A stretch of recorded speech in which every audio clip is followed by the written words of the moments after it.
¿Cómo están, hermanos?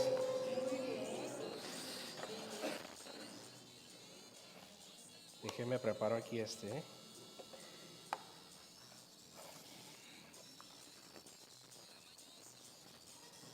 No se me van a notar los nervios. Traigo el micrófono, se nota. Ok. ¿Sí me escuchan? ¿A ver? Ok. ¿Listos? Amén. Dios por la oportunidad que me da de compartir, volver a compartir, ser parte de esta serie. Es de bendición. El domingo pasado, realmente Dios bendijo mi vida a través de Dios Sánchez. Y gracias a los pastores por la confianza y la oportunidad, y también gracias a cada uno de ustedes por disponer su corazón en esta tarde, y que nosotros juntos como iglesia podamos ser bendecidos a través de la predicación de su palabra. Amén. Así que, ¿por qué no?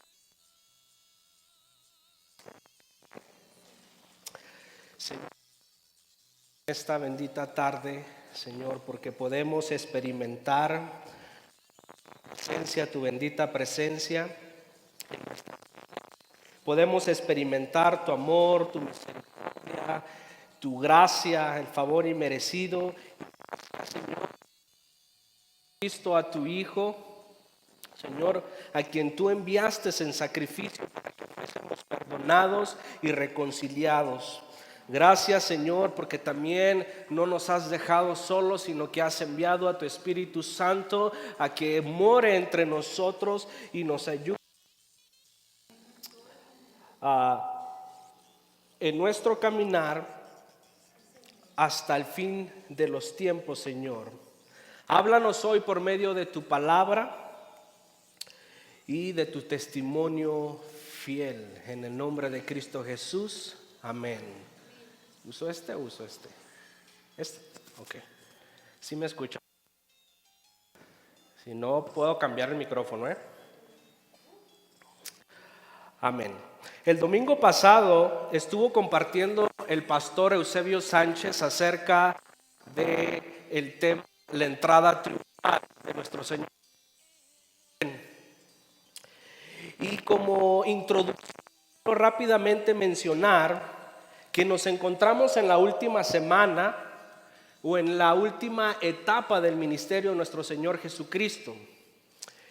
El pastor mencionó que el rey humilde, que el rey manso, que el rey de paz a la santa ciudad que es Jerusalén, montado en un burrito,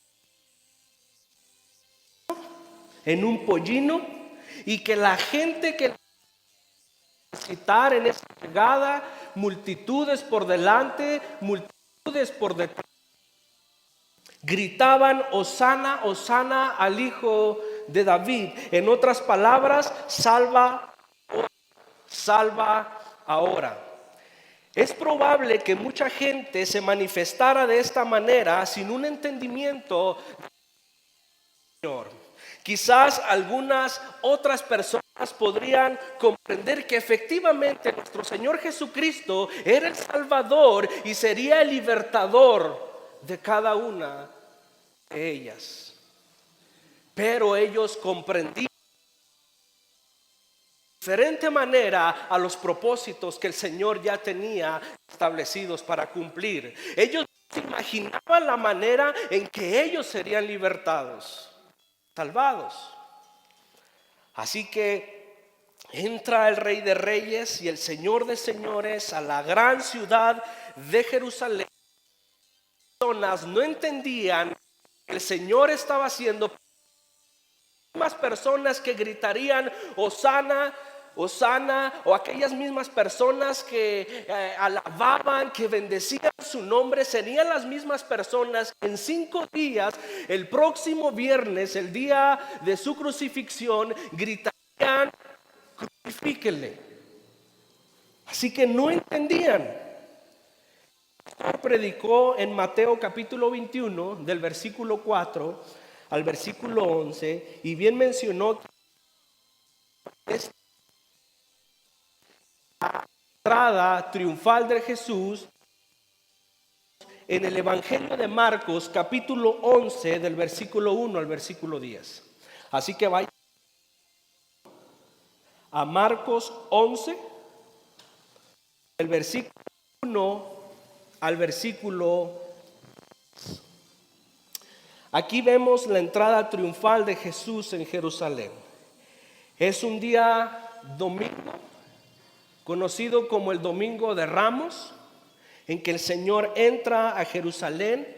En nuestro calendario y para nuestra memoria sería de este domingo al próximo domingo 2 de abril. Algunos estudiosos creen que la entrada triunfal de nuestro Señor Jesucristo a Jerusalén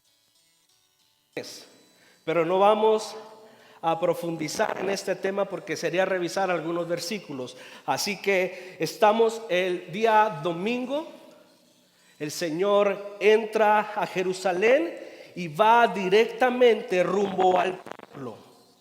Amén. Así que había grandes multitudes, muchas multitudes que le seguían y que le estaban rodeando, y es probable que su paso y su transitar para llegar al templo haya sido lento.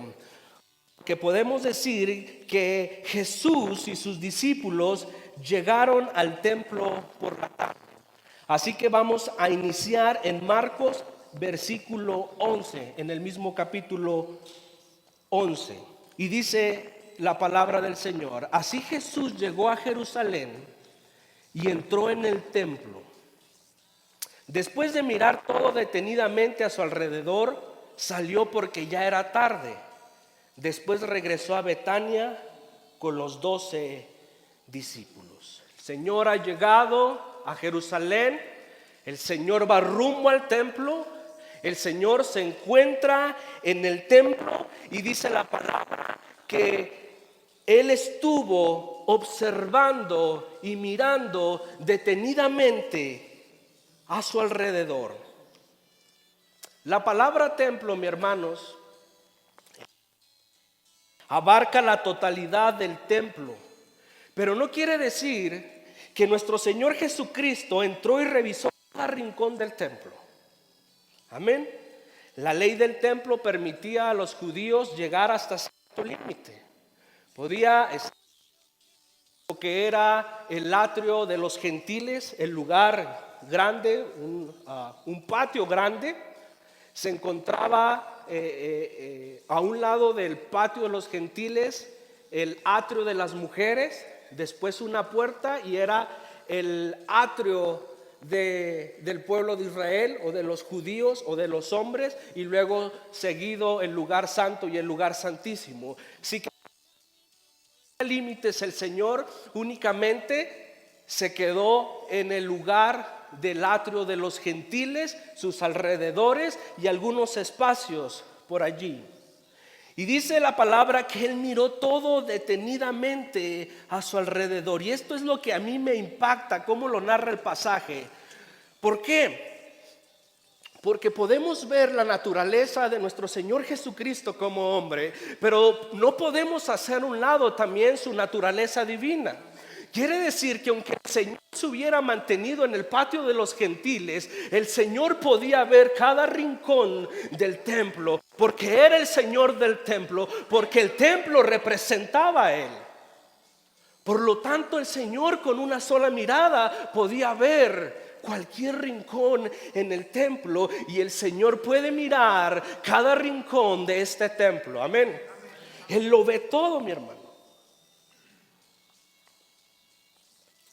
Él observa este lugar que fue y que era dedicado para el Señor, para el servicio y para la adoración.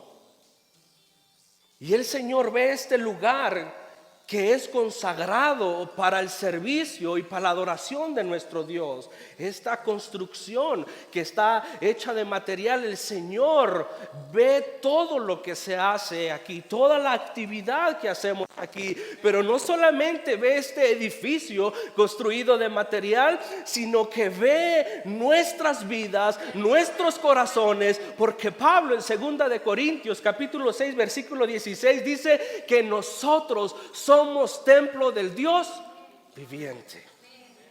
Así Dios ve nuestras vidas.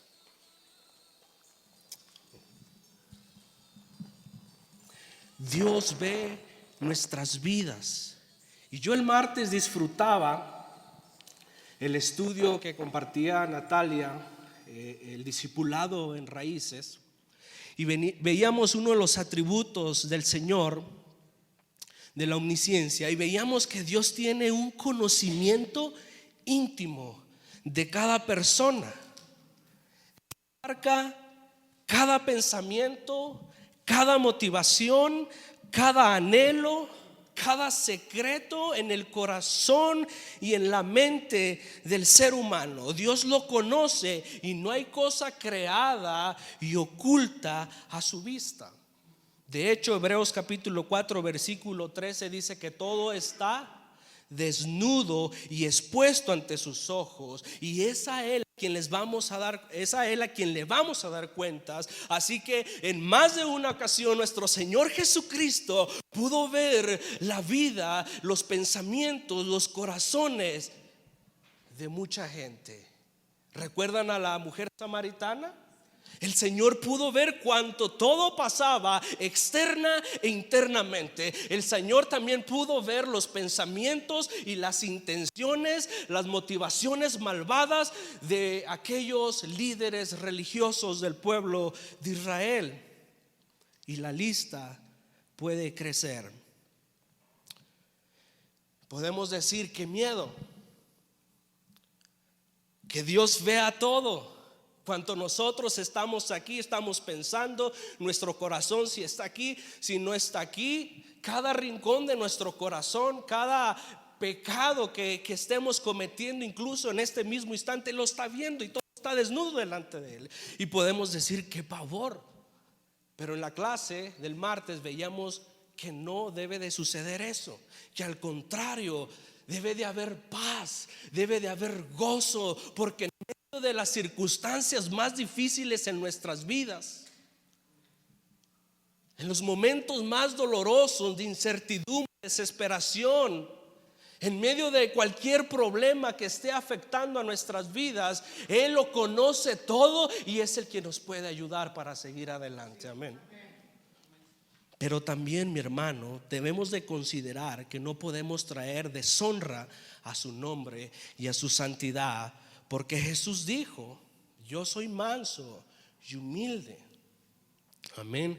Pero estamos a punto de ver lo que le causa al Señor un celo santo por cosas que le traen indignación, por cosas que le irritan, por cosas que le provocaron un enojo. Porque el Señor se encuentra en el templo, algo está percibiendo, algo está observando, aunque Él lo conoce, Él está allí. Y dice la palabra que llega la tarde, ¿sí? Después de mirar todo detenidamente a su alrededor, y salió de regreso a Betania, este lugar que es utilizado por el Señor en varias ocasiones, donde habitualmente Él se hospedaba junto con sus discípulos, y quizás a descansar y poder regresar al siguiente día, hablando del día lunes, regresar nuevamente a Jerusalén. Así que yo voy a brincarme los versículos 12, 13 y 14 porque no es mi tema. Acontece un evento también importante y lo voy a leer para no perder el hilo. El versículo 12 dice: a la mañana siguiente, cuando salían de Betania, Jesús tuvo hambre, ¿sí? Vio que a cierta distancia había una higuera frondosa Así que se acercó para ver si encontraba higos, pero solo tenía hojas porque aún no había comenzado la temporada de los higos. Entonces Jesús dijo al árbol: que nadie jamás vuelva a comer tu fruto. Y los discípulos lo oyeron. Así que Jesús el día domingo está en el templo, observa todo, se regresa a Betania a descansar y al día siguiente regresa a Jerusalén, pero en el camino ocurre que él tiene hambre. No nos especifica la escritura las razones o los motivos, igual no voy a tocar ese tema porque no me corresponde, pero vemos que él ve una higuera frondosa, y quédese con esa parte porque es importante y más adelante lo voy a tocar.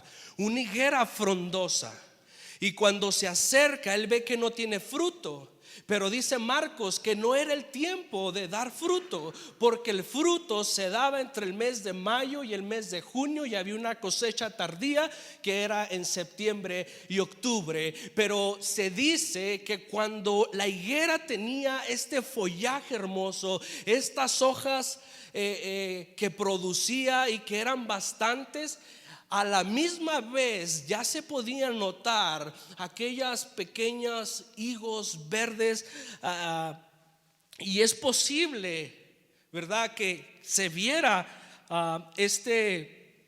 estos pequeños brotes verdes en la higuera. Pero el Señor se acerca y no encuentra nada. Amén. Y dice el Señor que nadie jamás vuelva a comer de tu fruto, y los discípulos que estaban allí oyeron. ¿Sí? Verso 15. Cuando llegaron de nuevo a Jerusalén, Jesús entró en el templo nuevamente y comenzó a echar a los que compraban y vendían animales para los sacrificios. Dice que volcó las mesas de los cambistas y las sillas de los que vendían palomas. ¿Qué está sucediendo aquí? El Señor había estado el día de ayer en el templo por la tarde, observando detenidamente a su alrededor. Él ya había percibido algunas cosas. Quizás pudiéramos pensar que la visita del Señor al templo fuera lógico que Él llegara para orar, para adorar, para enseñar. Pero sorpresa, porque Él llega echando a aquellos vendedores y a aquellos compradores. El año pasado yo compartí en Lucas 21 acerca de la viuda, la ofrenda de la viuda, y mencioné lo siguiente: que quizás la multitud que estaba esperando, o aquella que se añadió cuando el Señor iba entrando a Jerusalén, esperaba que el Señor llegara inmediatamente atacando la guarnición de Roma, que llegara inmediatamente a atacar el palacio de Pilato, en otras palabras, que terminara con esta opresión del imperio romano sobre su pueblo. Sin embargo, en lugar de atacar el imperio romano y su opresión, Jesús va y ataca a los líderes del templo y cuanto lo que se hacía allí. Amén. Al hacer esto, ataca directamente a los respetados y exaltados dirigentes y líderes religiosos del templo, quienes eran los representantes del pueblo, quienes eran los encargados de velar por la vida espiritual de la nación, aquellos que estaban encargados de llevar al pueblo de Dios a una adoración verdadera. Porque al Señor no le importaba la relación que tenía Israel o que tuviera Israel con Roma. Al Señor le importaba la relación que su pueblo tuviera con Dios. Y cuando llega al templo y se encontró con la corrupción, se empieza a enojar.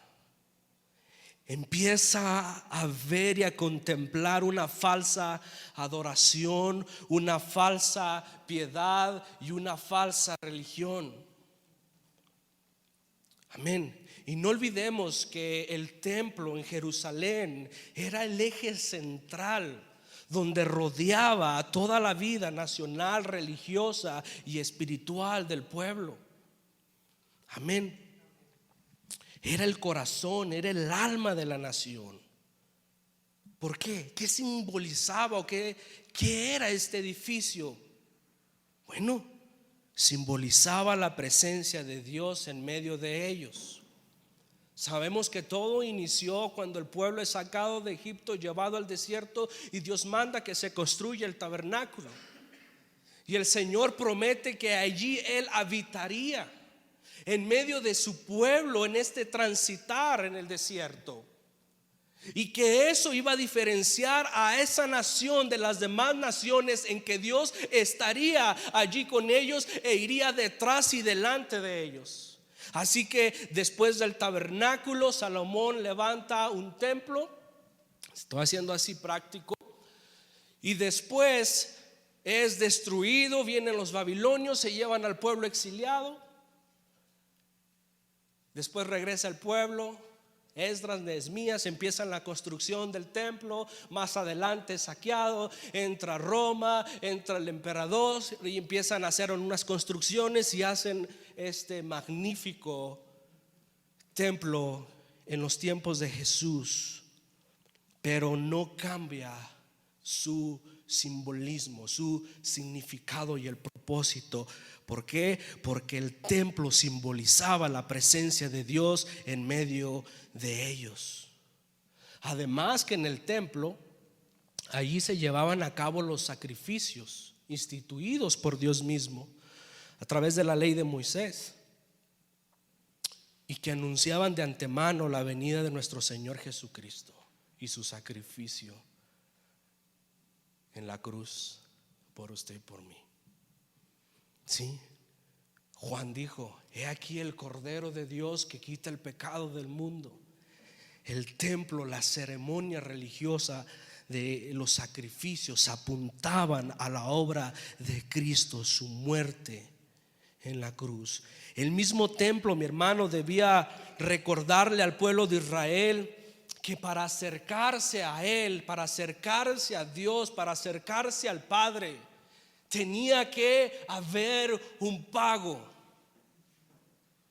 Tenía que cubrirse esa deuda, esa cuenta que le debíamos a Dios a causa de su santa justicia, a consecuencia de cada uno de nuestros pecados. Tenía que ser pagada, alguien tenía que pagarla. Por eso sacrificaban cada año un cordero para perdón y remisión de pecados.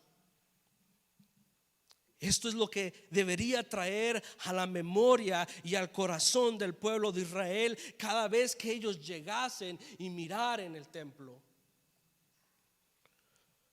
Alguien tenía que pagar.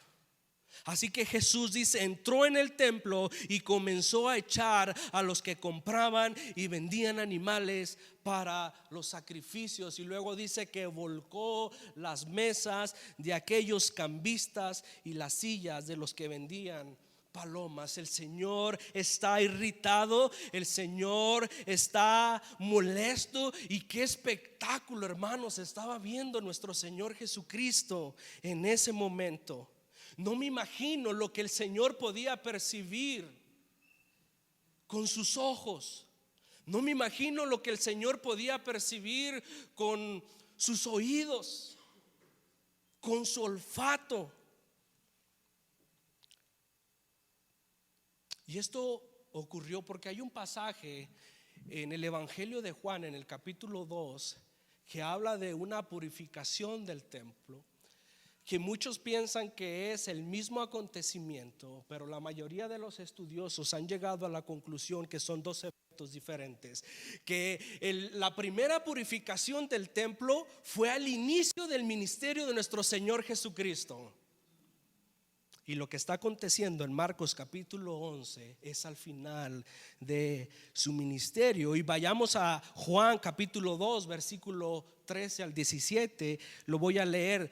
Dice el versículo 13 que Jesús fue a Jerusalén para asistir a la fiesta de Pascua. Allí comenzaría su ministerio público. Y en el verso 14, versículo 14, dice que vio que en la zona del templo había unos comerciantes que vendían ganado, ovejas y palomas para los sacrificios. Vio a otros que estaban en sus mesas cambiando dinero extranjero.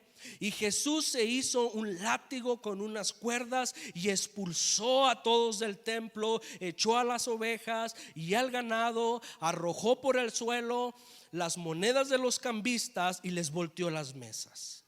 Luego se dirigió a los que vendían palomas y les dijo: saquen todas estas cosas de aquí, dejen de convertir la casa de mi padre en un mercado. Entonces sus discípulos recordaron la profecía de la escritura que dice: el celo por la casa de Dios me consume, que es el Salmo 79, el verso 9.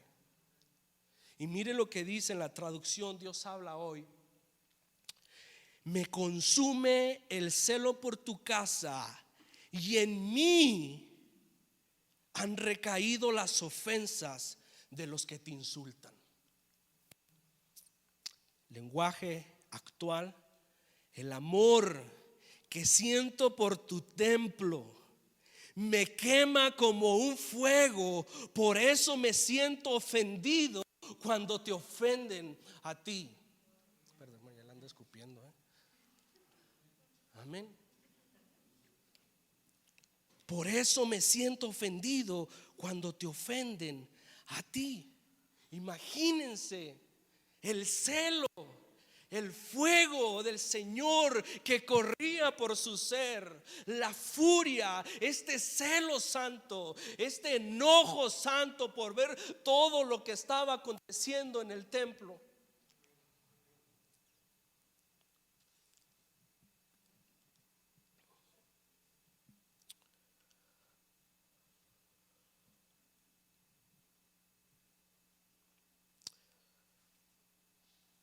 ¿Cómo podría cada una de las gentes, cada uno del pueblo de Dios, incluyendo el pueblo gentil, experimentar la gracia de Dios, experimentar la salvación gratuita de Dios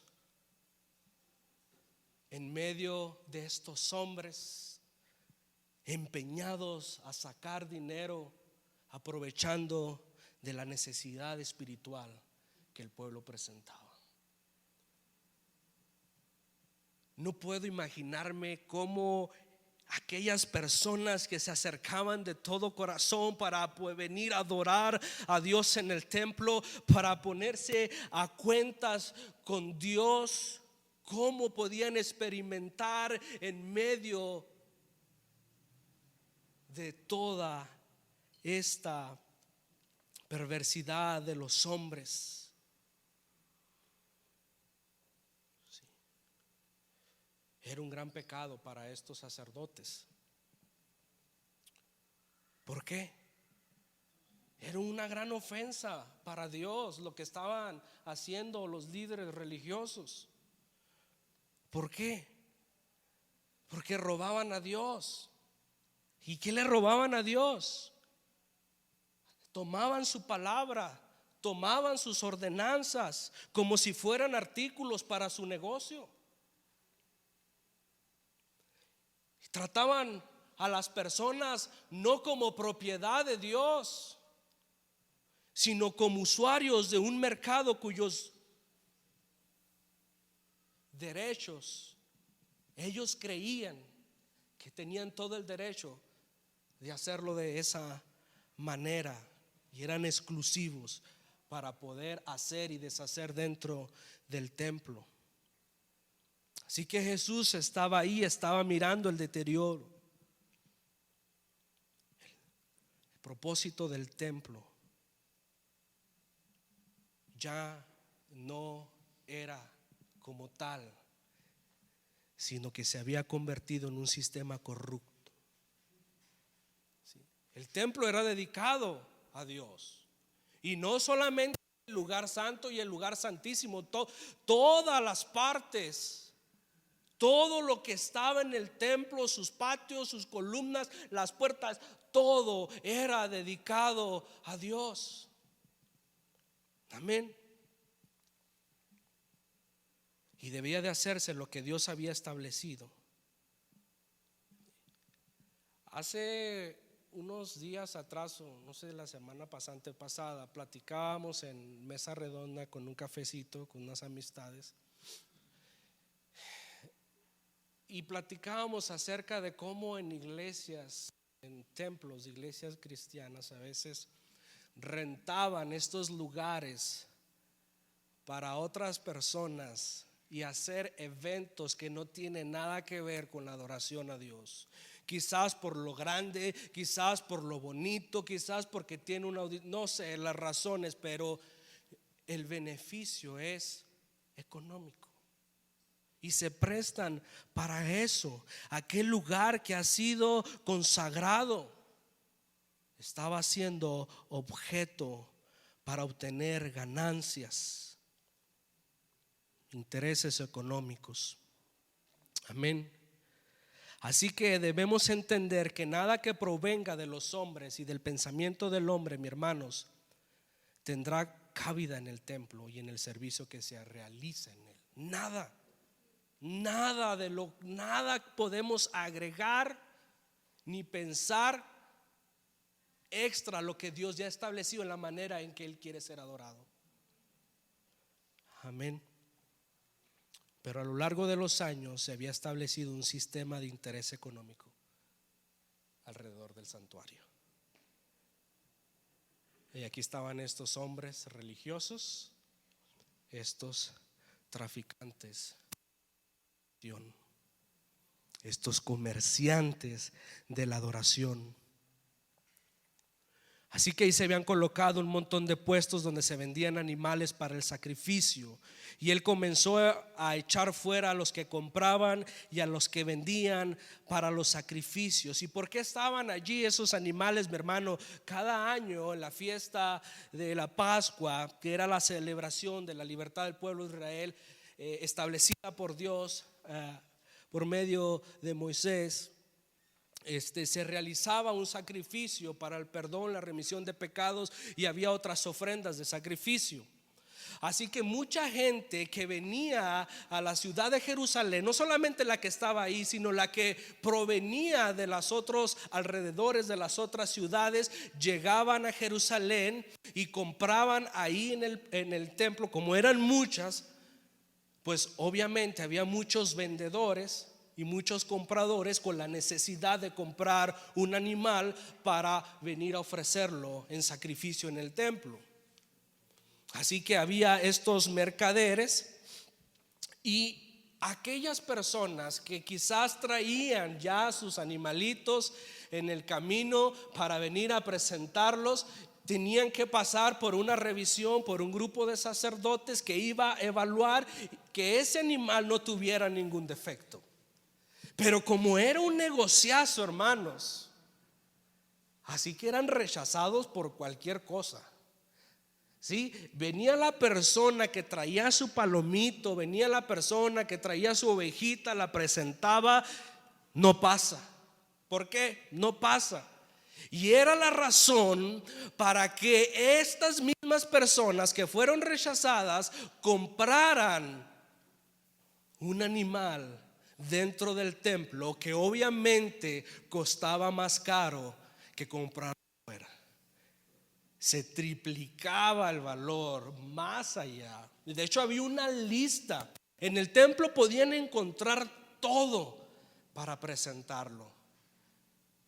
Y había una lista de precios, hermanos, que ellos vendían a estos pobres peregrinos. Amén.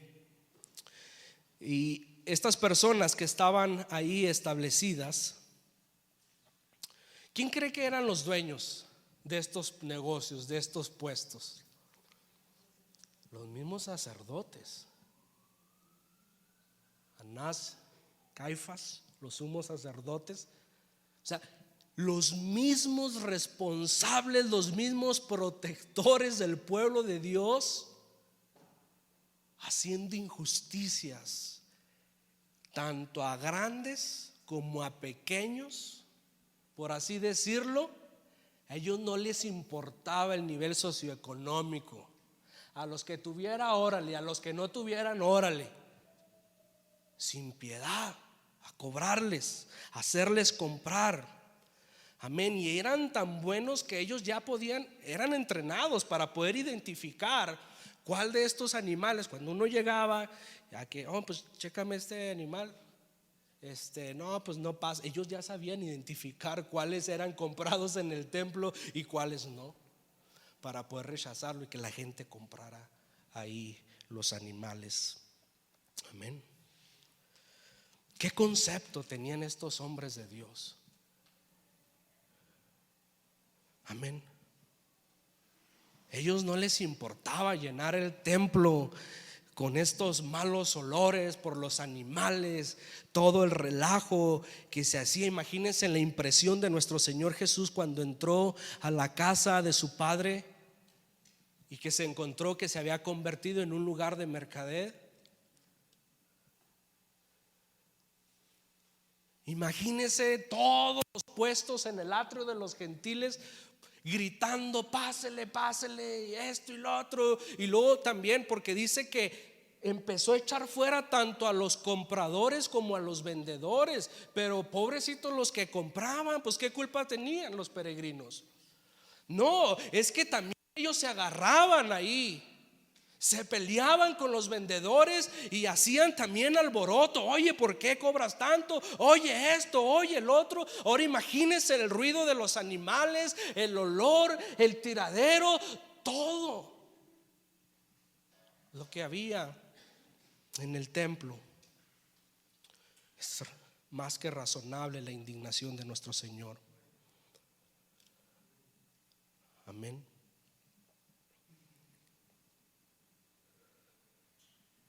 ¿Alguien ha ido al centro a comprar fruta y verdura, hermanos? Yo siempre me motivo a ir, pero no puedo durar 5 minutos ahí, hermanos, porque siento que me asfixio. Pero bueno, no está tan feo como en ese tiempo, ¿verdad? Porque no hay animalitos. Bueno, sí hay alguno que otro. Pero imagínense la indignación del Señor, porque el mercado, esa es su función, ser un mercado. Pero el templo, esa no era su función. Y aquí están estos hombres haciendo un negociazo. Y no solamente eso, sino que también llegó y barrió con los cambistas las mesas, las volcó. ¿Por qué? Porque precisamente aquellos peregrinos extranjeros que llegaban a Jerusalén, porque cada año tenían que pagar un impuesto también, pues traían monedas extranjeras y había que cambiarlas a la moneda judía. Entonces cuando venían a hacer el cambio, pues obviamente el servicio cambiario tenía un costo bien elevado, hermanos. Así que había negocio de todos y de todas partes. Amén. Versículo 16: y les prohibió a todos que usaran el templo como un mercado. En otra traducción dice que no permitía que nadie pasara por el templo llevando cosas. Estamos hablando prácticamente y principalmente del atrio de los gentiles, este lugar grandísimo, que era un lugar sagrado, amén, y que había sido utilizado para todos estos mercaderes, pero también era utilizado como cualquier vía. En vez de ser un espacio santo, se redució a un camino común. Para evitar dar la vuelta, no pasaban, ni venían, ni llevaban, ni entraban, ni hacían como se les daba su gana. Hermano, imagínense al Señor. No nos ha tocado que está aquí la predicación y luego uno se perturba por X y razón, ¿no? Suena el teléfono, ring, ring, ¿no? Esas de banda, ¿no? Porque no le puso volumen. O algo, una perturbación, es incómodo. Bueno, a mí a veces me da, perdón hermanos, me da coraje, porque yo sí le bajo el volumen. Pero me distraigo fácilmente. Y porque quiero tener toda mi atención al mensaje de Dios, a la palabra de Dios, porque Quiero tener mi atención a la oración, a la adoración y alabanza de mi Dios. Si nosotros, ahora imagínense el Señor, ¿cómo vio todo esto? Amén. Así que el templo parecía cualquier otra cosa menos templo. Amén. Versículo 17 les dijo: las escrituras declaran, mi templo será llamado casa de oración para ¿quiénes? Todas las naciones. Y algo aquí bien importante, mi hermano, porque dice casa de oración para todas las naciones, pero ustedes lo han convertido en una cueva de ladrones. Amén. Mire, Jesús citando Isaías 56:7 lo que dice: los llevaré a mi monte santo de Jerusalén y los llenaré, de alegría en mi casa de oración, y aceptaré sus ofrendas quemadas y sus sacrificios, porque mi templo será llamado casa de oración para todas las naciones. Pero ¿qué ocurría con los sacerdotes, sus hijos, su familia, sus compotas? Lo utilizaban para sus propósitos ambiciosos, quitando la oportunidad a los gentiles de venir a adorar a Dios, de venir a ponerse a cuentas con su Dios. Ellos estaban estorbando. Amén. El templo, el propósito del templo. Esta mi hermana Miriam inició con un bonito salmo, Salmo 27:4, cuando David expresa: solo una cosa he pedido al Señor, solo una cosa deseo, estar en el templo del Señor todos los días de mi vida, para adorarlo y para contemplar su hermosura. Ese era el propósito del templo: venir a adorarle, venir a contemplar la hermosura de Dios. Y no estaba ocurriendo, la habían convertido en una cueva de ladrones. Y es la segunda declaración que el Señor cita hablando del profeta Jeremías en el capítulo 7. El pasaje está muy largo, hermanos. Pero mire, voy a tratar de citarlo de manera rápida. Decía el Señor, está trayendo una palabra a su pueblo y dice: oh Judá, escucha este mensaje del Señor.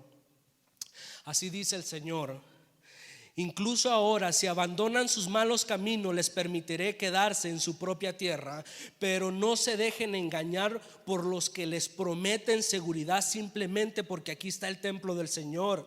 Ellos repiten: el templo del Señor está aquí, el templo del Señor está aquí. Pero seré misericordioso únicamente si abandonan sus malos pensamientos, sus malas acciones, y comienzan a tratarse el uno al otro con justicia. Si dejan de explotar a los extranjeros, a los huérfanos, a las viudas, si dejan de asesinar y si dejan de dañarse ustedes mismos al rendir culto a los ídolos, entonces les permitiré quedarse en esta tierra que les di a sus antepasados para siempre. No se dejen engañar ni crean que nunca tendrán que sufrir porque el templo está aquí. Es una mentira.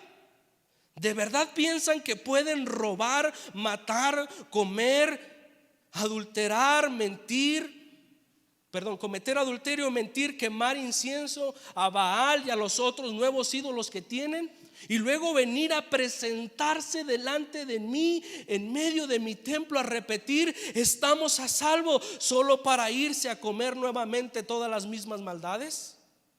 ¿No reconocen ustedes mismos que este templo que lleva mi nombre se ha convertido en una cueva de ladrones? Les aseguro que veo todo el mal que ocurre allí. Yo, el Señor, he hablado. ¿Y qué acontece aquí? El pueblo de Israel cometía todas estas atrocidades y creían que por estar en el templo se podían esconder de Dios. Amén. Que por tener el templo con ellos sería como un talismán o como un amuleto de protección, decir nada me va a pasar, y salir y seguir haciendo todo lo que estaban haciendo. Y dice el Señor: yo todo lo veo. Amén. La ciudad de Jerusalén tenía muchas cuevas, mi hermano, a sus alrededores, donde se escondían los ladrones. Por eso el Señor los saca, porque lo que estaba aconteciendo ahí, Él les dice: ustedes están convirtiendo el templo como cueva de ladrones. O sea, ustedes se están escondiendo detrás de esta vida religiosa, detrás del templo. Ustedes creen que pueden hacer lo que quieran. Amén. ¿Y qué nos enseña esto, mi hermano? Que mucha gente, quizás nosotros, nos podemos encontrar en el templo, pero lejos de Dios, como el más depravado de los hombres. Y es lo que dijo el Señor en Mateo capítulo 7 versículo 21: no todo el que me llama Señor, Señor, entrará en el reino del cielo. Solo entrarán aquellos que verdaderamente hacen la voluntad de mi Padre que está en el cielo. Y el versículo 22 dice: en el día del juicio muchos me dirán: Señor, Señor, profetizamos en tu nombre, expulsamos demonio en tu nombre, sanamos en tu nombre, hicimos muchos milagros en tu nombre. Pero yo les diré: alejados de mí, nunca los conocí, hacedores de maldad. O en otra traducción: ustedes que violan las leyes de Dios. Mi hermano, puedo ser cristiano. Puedo ser cristiano. Puedo no faltar a la iglesia. Puedo estar aquí en la iglesia. Puedo leer la Biblia frecuentemente. Puedo orar cuando a mí me piden orar. Amén. Puedo hablar bonito y aparentemente ser piadoso, pero no producir fruto.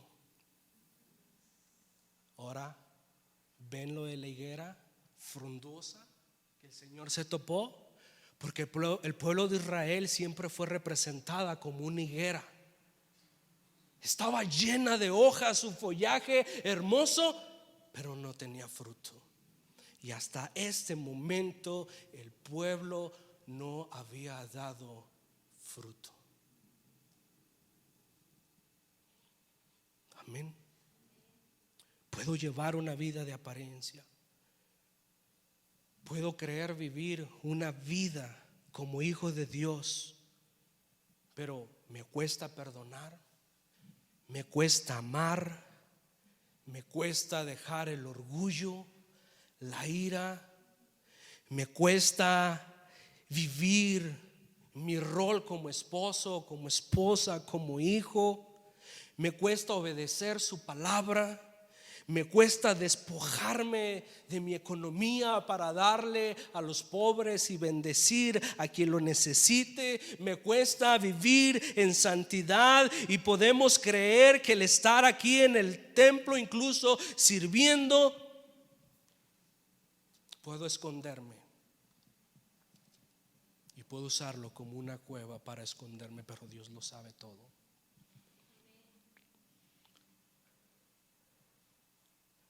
Me puedo esconder de la realidad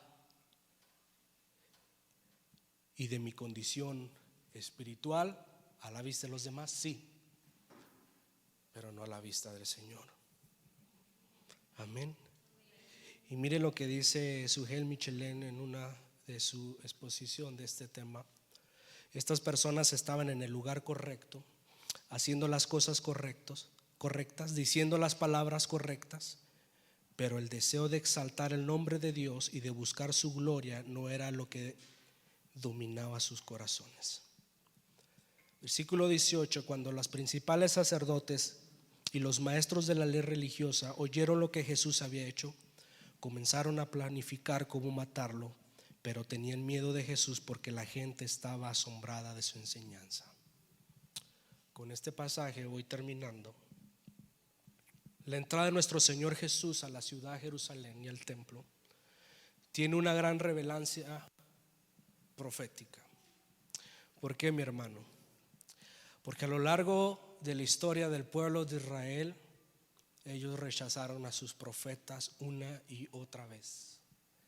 Ellos rechazaron el mensaje del Señor dado a los profetas para comunicarlos a su pueblo.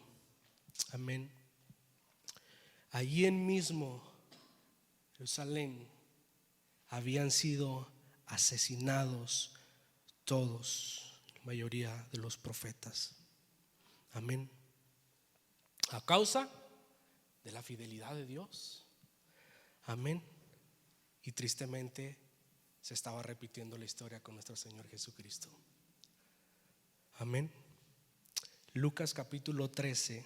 ¿Recuerdan cuando algunos fariseos se acercan con el Señor y le dicen: salte de aquí, porque te anda buscando Herodes Antipas para matarte?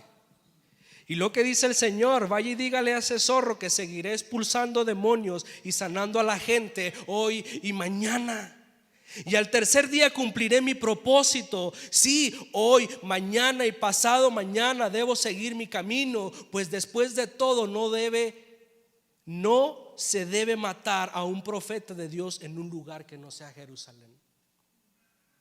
Oh Jerusalén, la ciudad que mata a los profetas y apedrea a los mensajeros de Dios. ¿Cuántas veces quise juntar a tus hijos como la gallina protege a sus pollitos debajo de sus alas, pero no me dejaste? Y el Señor iba a morir en esa ciudad. Y el mensaje por medio de nuestro Señor Jesucristo iba a ser rechazado por muchos, principalmente por su pueblo. Pero muchos tuvieron la bendición de aceptarlo y de creer. Y mi hermano, póngase de pie. Hoy no puede ser tan diferente, porque en ocasiones dentro de los mismos templos evangélicos cristianos seguimos rechazando el mensaje de salvación de parte de nuestro Dios. Sigue habiendo intereses egoístas. Sigue habiendo mercadeo para obtener ganancias y aprovecharse de la necesidad espiritual de las almas. Quizás no vemos tan literal lo que estaba aconteciendo en aquel tiempo, pero hay muchas maneras en que podemos percibir que el templo de Dios, el propósito, no se está llevando tal y como Dios manda. No solamente, como dije, el templo físico construido de material, sino el templo de nuestras vidas, nuestros corazones. Así que yo en esta tarde quiero que tú reflexiones y que reflexionemos juntos. El Señor está aquí, porque Jesús está aquí en su templo, porque Jesús ha venido a morar en nosotros como su templo, y debe de estar limpio. Y así como el Señor purificó el templo al inicio de su ministerio, el Señor ha iniciado la buena obra en nuestras vidas. El ministerio de la predicación de su palabra, de su mensaje de salvación, ha impactado nuestras vidas, y desde ese momento ha iniciado una purificación en nuestras vidas, y Dios nos sigue santificando, porque Jesús nos quiere presentar a cada uno de nosotros y a su iglesia como una iglesia santa y pura para nuestro Padre. Así que yo quiero que tú le digas al Señor en esta tarde: ¿qué hay dentro de mí? Como dijo aquella vez que mi hermano Alfredo predicó de este tema: ¿Qué necesita nuestro Señor Jesucristo volcar de nuestros corazones? ¿Qué necesita, Señor, reprender de aquello que es para su adoración, para su alabanza, para encontrarnos y que está siendo un estorbo? Que estamos profanando el lugar que le corresponde a Él, porque nosotros somos de Él y somos apartados para Él. Así que somos de uso exclusivo para Él y no para nadie más. ¿Cómo uso mis manos, Señor? ¿Cómo uso mi mente? ¿Cómo uso mis pies? ¿Cómo uso todo mi ser para adorarte, para servirte o para hacer cualquier cosa que traiga deshonra a tu nombre? Perdónanos, Dios. Pero gracias, Señor, porque tú eres bueno. Ayúdanos, Padre, a tener un respeto y una reverencia santa. Aquí es la iglesia, el puerto. En nuestras vidas, en nuestras casas, con nuestras familias y en el lugar que estemos, para ser verdaderos adoradores en espíritu y en verdad. Señor, la gloria es para ti. Sigue trabajando en nuestras vidas. En el nombre de Cristo Jesús, amén.